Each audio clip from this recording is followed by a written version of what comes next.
Nada é real, exceto o que Deus permitiu. Já pensou nisso? E se cada passo que você dá, cada emoção que você sente, cada partícula ao seu redor, for apenas uma sombra de algo maior, um eco, um reflexo, um algoritmo? E se aquilo que você chama de vida for só uma interface, bonita, complexa, às vezes cruel, mas ainda assim, controlada? E se no centro de tudo, entre os dados e os dilemas, exista uma mente, não só inteligente, mas infinita, santa, intencional? Talvez tenha realmente nascido. Talvez você foi carregado. E tudo isso, esse mundo, esse corpo, esse tempo, é só o que Deus permitiu você ver. Você acorda, toma café, sai pra rua, trabalha, volta, dorme. Parece real, não é? Mas o que é real? Essa pergunta não nasceu em filmes futuristas. Ela nasceu em nós. Desde sempre. Desde Gênesis.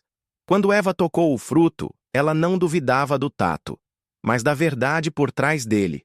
O primeiro glitch da realidade talvez tenha sido aquele: a suspeita de que existe algo além do que os olhos podem ver.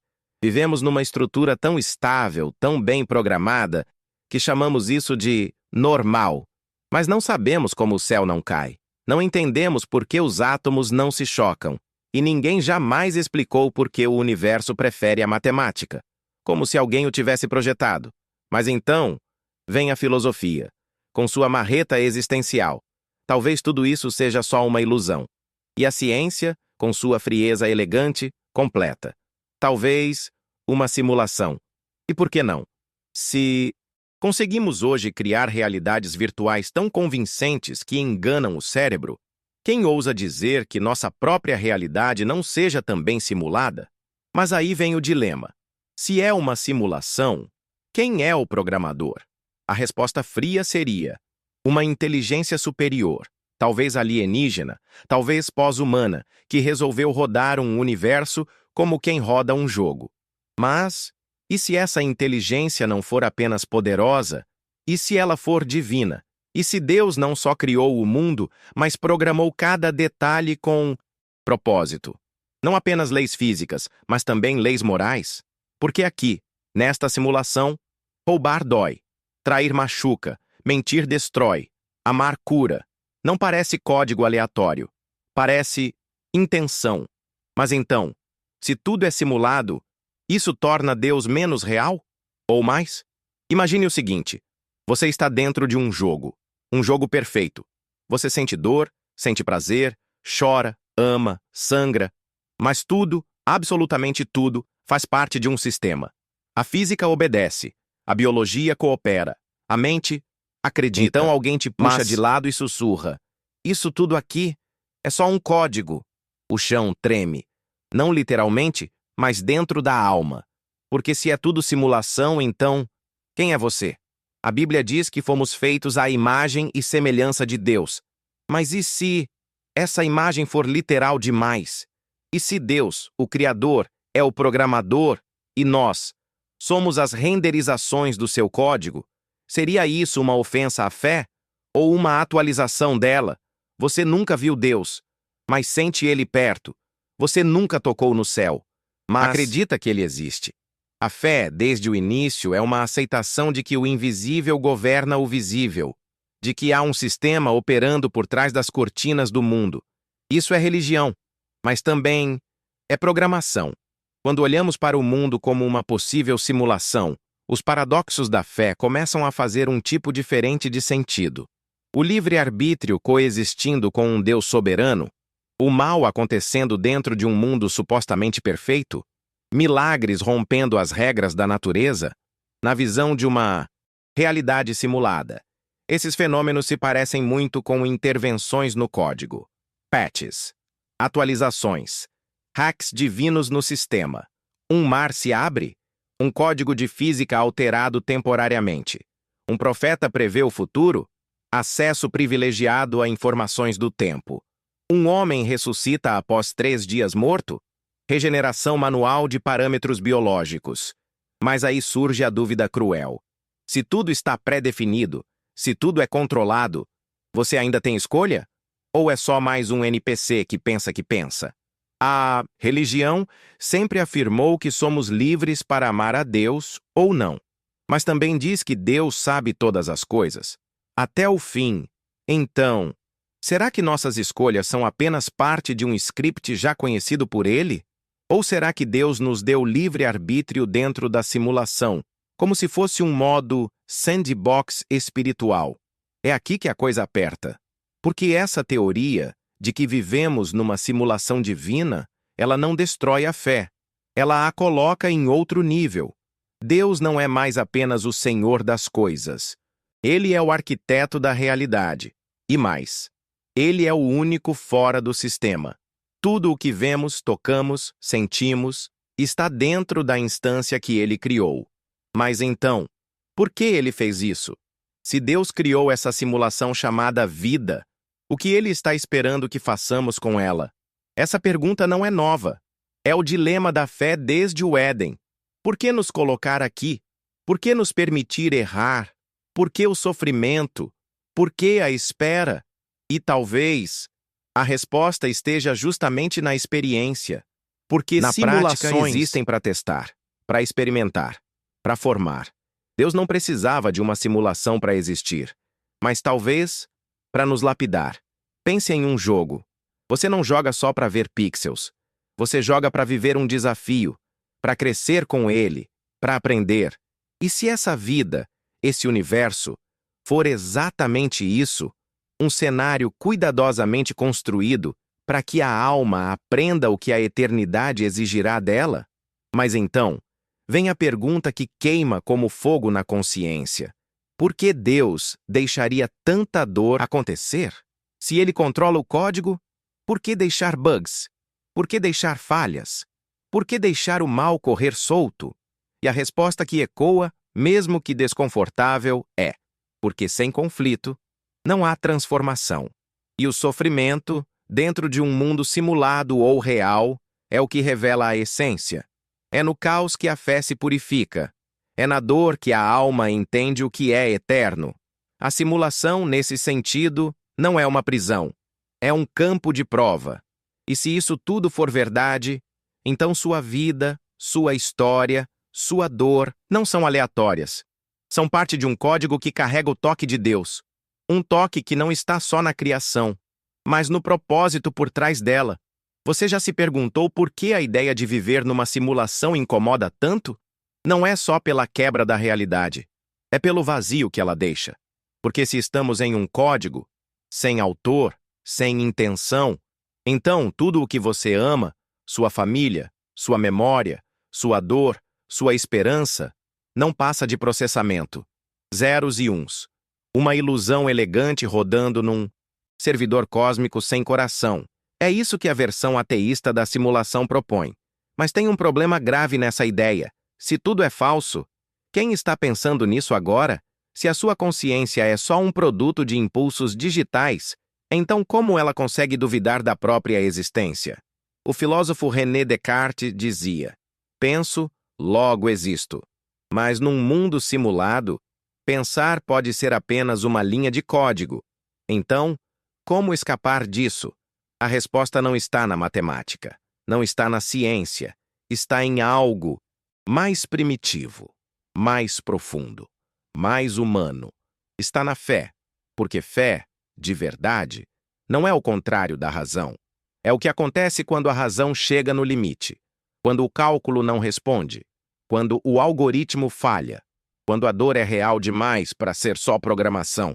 Você já reparou como o ser humano, mesmo nos piores momentos, ainda ora? Mesmo quando perde tudo, mesmo quando a realidade parece desabar, há um instinto que brota do fundo do ser: clamar. Mas clamar a quem? Se nada é real. Esse é o bug no sistema da simulação sem Deus. Ela explica a ilusão, mas não explica a esperança. E aqui está o ponto de virada. Talvez a realidade em que vivemos não precise ser física para ser verdadeira. Talvez a verdade não dependa da matéria, mas do significado. Porque o que torna algo real não é só o que se pode tocar, mas o que se pode transformar. E a fé transforma. Transforma a dor em força, a culpa em perdão, o fim em começo. Se isso é uma simulação, ela foi feita com amor demais para ser aleatória, com beleza demais para ser fria, com sentido demais para ser apenas um jogo. E o mais insano? A Bíblia já dizia isso, porque tudo o que se vê é temporário, mas o que não se vê é eterno. 2 Coríntios 4:18. Essa não é só uma frase poética, é uma descrição precisa do que cientistas hoje descrevem como uma camada além da realidade física. Mas então, se a fé é o bug que o sistema não consegue corrigir, o que isso significa para você? Significa que você não está preso aqui. Significa que existe uma saída, um caminho, uma porta. E essa porta não é um hack, não é um glitch, é uma cruz. A cruz, esse símbolo antigo, sangrento, desconcertante, é a maior interferência já feita no código da simulação. Um ato divino que rompeu as regras, que abriu o sistema de dentro para fora, que mostrou que mesmo dentro de uma realidade controlada, existe liberdade. Liberdade de escolher, de crer, de amar. Essa é a reviravolta. A simulação não é a prisão, é o teatro. E você não é um NPC. Protagonista. Você é Deus? Não é só o programador, é o autor da história. E também o personagem que entrou nela para te mostrar o final. Você já se perguntou por que a ideia de viver numa simulação incomoda tanto? Não é só pela quebra da realidade. É pelo vazio que ela deixa. Porque se estamos em um código, sem autor, sem intenção, então tudo o que você ama, sua família, sua memória, sua dor, sua esperança, não passa de processamento. Zeros e uns. Uma ilusão elegante rodando num servidor cósmico sem coração. É isso que a versão ateísta da simulação propõe. Mas tem um problema grave nessa ideia. Se tudo é falso, quem está pensando nisso agora? Se a sua consciência é só um produto de impulsos digitais, então como ela consegue duvidar da própria existência? O filósofo René Descartes dizia: penso, logo existo. Mas num mundo simulado, pensar pode ser apenas uma linha de código. Então, como escapar disso? A resposta não está na matemática, não está na ciência, está em algo mais primitivo, mais profundo, mais humano. Está na fé, porque fé, de verdade, não é o contrário da razão. É o que acontece quando a razão chega no limite, quando o cálculo não responde, quando o algoritmo falha, quando a dor é real demais para ser só programação. Você já reparou como o ser humano, mesmo nos piores momentos, ainda ora?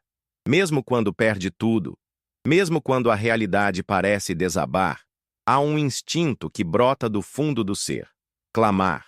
Mas clamar a quem? Se nada é real. Esse é o bug. No sistema da simulação sem Deus. Ela explica a ilusão, mas não explica a esperança.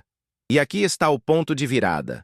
Talvez a realidade em que vivemos não precise ser física para ser verdadeira. Talvez a verdade não dependa da matéria, mas do significado. Porque o que torna algo real não é só o que se pode tocar, mas o que se pode transformar. E a fé transforma.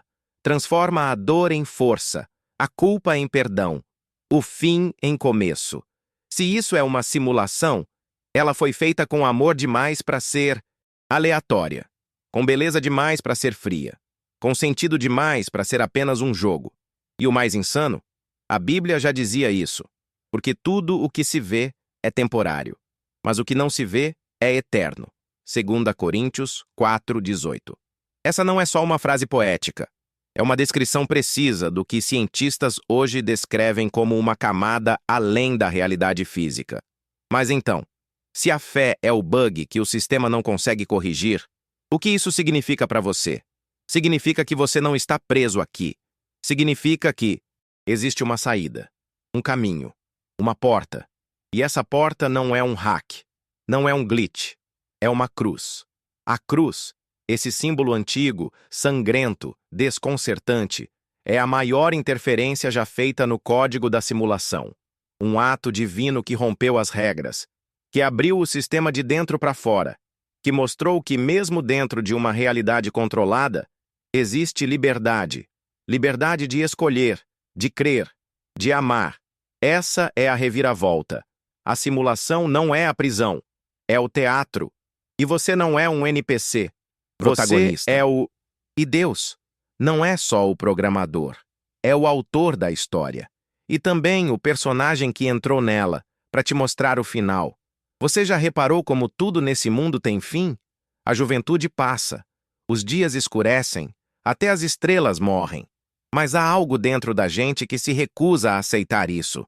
Um impulso invisível que grita: não pode acabar aqui. Agora pense, se isso aqui é mesmo uma simulação, qual seria o propósito final dela? Não parece que estamos aqui apenas para existir.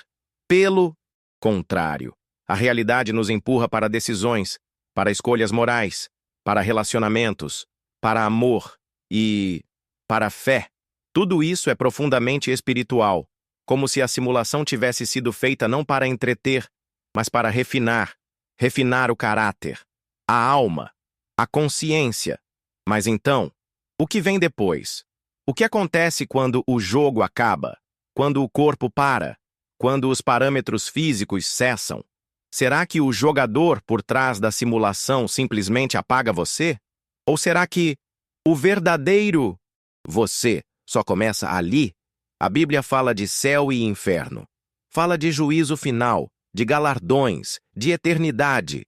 E se tudo isso não for apenas um conjunto de metáforas religiosas, mas descrições simbólicas de uma realidade superior, que só pode ser acessada após o fim desta?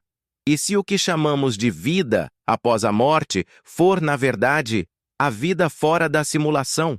Pense no que Jesus dizia: meu reino não é deste mundo. E se o reino de Jesus for a realidade fora do código? A existência base onde tudo Real, é pleno, eterno, e onde ele habita? Isso explicaria por que ele curava com palavras, multiplicava pão com gestos, andava sobre a água sem se afogar. Ele não estava limitado pelas leis daqui, porque ele era e é o mestre do código.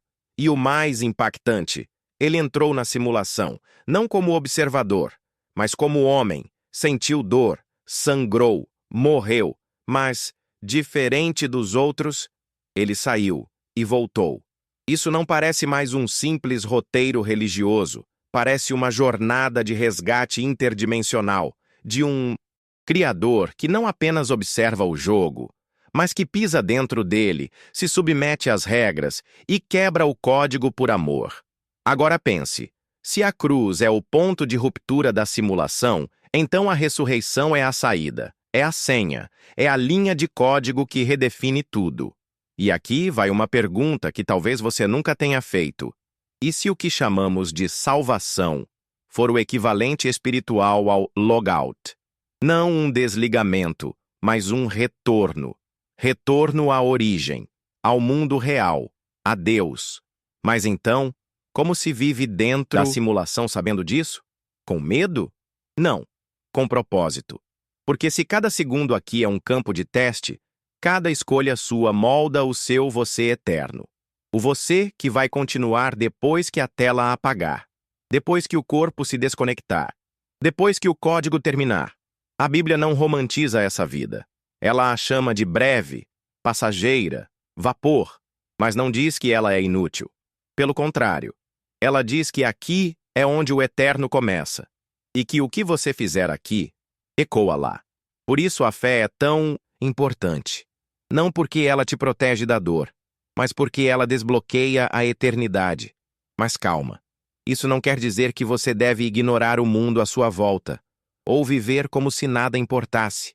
Muito pelo contrário, se isso tudo aqui é uma simulação criada por Deus, então tudo aqui importa muito, porque foi Ele quem te colocou aqui, foi Ele quem te deu o tempo, as escolhas, os encontros, não para te aprisionar, mas para te transformar. Você já viu alguém passando por uma simulação de voo? Um piloto é treinado ali, em um ambiente 100% controlado, mas cheio de realismo. Por quê? Porque é mais seguro errar na simulação, para acertar no céu real. E se essa vida for isso? Um lugar onde somos treinados, onde somos testados, onde somos formados, para um dia voarmos de verdade. E o mais belo de tudo, essa simulação não é fria, ela é poética, porque o criador dela não é apenas lógico, ele é amor. E ele escreveu em cada canto do código pistas, mensagens, convites, a brisa no rosto, o sorriso de quem ama, a lágrima de arrependimento, a beleza do pôr do sol, o som da música, a palavra que transforma. Tudo isso não são bugs, são toques do autor. E se você sente que há algo além, que há algo chamando, é porque há mesmo. Porque o código não termina aqui. E a história está só começando. Um dia isso aqui vai acabar. O corpo vai se calar. O tempo vai congelar. O mundo, esse mundo, vai ficar para trás. E quando isso acontecer, você vai abrir os olhos. Não os olhos Os do da rosto, alma. mas e tudo o que parecia sólido vai parecer sonho. Tudo o que você chamava de realidade vai se dissolver como fumaça. E só uma coisa vai restar: quem você se tornou. Porque se tudo isso era uma simulação, ela não servia para te prender. Servia para te preparar. Não para te enganar, mas para te mostrar que até o que parece ilusão pode carregar verdade. Porque a verdade nunca esteve nas paredes, nunca esteve nas ruas, nem nos bytes, nem na matéria. A verdade esteve, o tempo todo, no olhar do Criador. E o mais assustador e bonito ao mesmo tempo, você nunca esteve sozinho. Você nunca foi só um personagem. Nunca foi só um código. Nunca foi só um acidente feliz dentro de um universo frio.